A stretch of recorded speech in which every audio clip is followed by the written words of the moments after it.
बाळासाहेब दूरदर्शी होते. त्यांचा दृष्टिकोन आजही सुसंगत वाटतो आणि भविष्यातही राहील.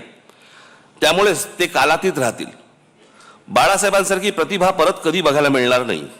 हे जितकं खरं आहे तितकंच बाळासाहेबांसारखं राजकारण करणं यापुढे कोणालाच जमणार नाही, हे देखील खरं आहे.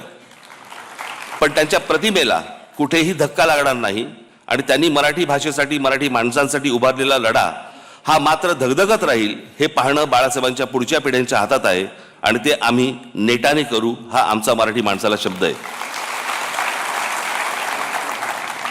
राजकारणात कधीतरी बाळासाहेबांना पण लवचिक भूमिका घ्यावी लागली, म्हणून त्यांचं मराठी माणसावरचं प्रेम तसूभरही कमी झालं नाही, उलट ते अधिक दृढ होत गेलं. हेच संस्कार आमच्यावर आहेत. मी एक शब्द आज पुन्हा देतो की आर पार बदललेल्या राजकारणात कधीतरी थोडी लवचिक भूमिका घेतली तरी ती माझ्या व्यक्तिगत फायद्यासाठी आणि स्वार्थासाठी कधीच नसेल. बाळासाहेबांचं मराठी भाषेवरती, मराठी प्रांतावरती आणि मराठी माणसावरती असलेलं जाज्वल्य प्रेम पाहून जी हजारो लाखो लोक त्यांच्यासोबत येत गेली त्यातला मी पण एक आहे.